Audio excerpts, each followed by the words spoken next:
చూస్తే వైసీపీ కార్యకర్తలపై దాడులతో చంద్రబాబు ఏం సాధిస్తారని మాజీ సీఎం జగన్ ప్రశ్నించారు. పాలనపై దృష్టి పెట్టకుండా దాడులను ప్రోత్సహిస్తున్నారని మండిపడ్డారు. తప్పుడు సంప్రదాయాలను ఇంతటితో ఆపాలని అన్నారు. ఇది ఇలాగే కొనసాగితే రేపు మే అధికారంలోకి వచ్చాక ఆగమన్నా మా కార్యకర్తలు ఆగే పరిస్థితి ఉండదని చెప్పారు. ఇప్పటికైనా గవర్నర్ జోక్యం చేసుకోవాలని కోరారు. అవసరమైతే సుప్రీంకోర్టుకు వెళ్తామని జగన్ వెల్లడించారు.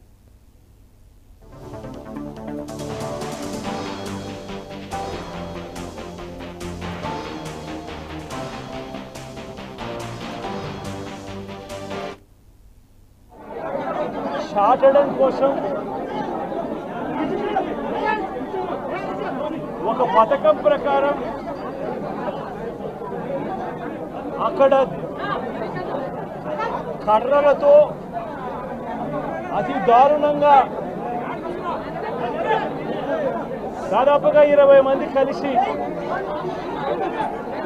కర్రలతో అతి పాశవికంగా కొడుతూ చివరికి హాస్పిటలైజ్ అయి తీవ్రమైన దెబ్బలతో వాళ్ళ హాస్పిటల్లో ఉంటే ఏం సాధిస్తా ఉన్నారు చంద్రబాబు నాయుడు గారిని అడుగుతా ఉన్నాను.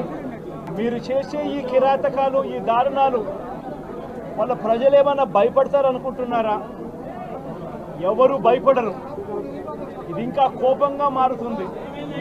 ఇది ఇంకా కోపంగా మారి చంద్రబాబు నాయుడు గారిని, తెలుగుదేశం పార్టీని రెండింటినీ కూడా బంగాళాఖాతంలో కలిపే పరిస్థితులు కూడా దారితీస్తాయి.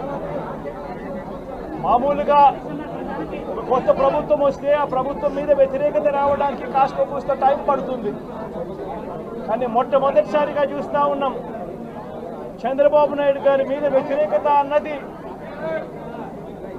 చాలా ఫాస్ట్గా పెరిగిపోతూ ఉంది. నిజంగా ముఖ్యమంత్రిగా ఉన్న వ్యక్తి గవర్నెన్స్ మీద ఫోకస్ పెట్టాల్సింది పోయి ఏం చేస్తా ఉన్నాడు అన్నది ఒక్కసారి తనను తాను ప్రశ్నించుకోవాలి అని అడుగుతా ఉన్నా.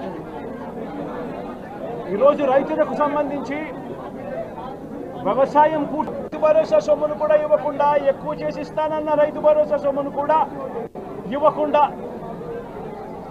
రైతులకు మోసం చేశాడు.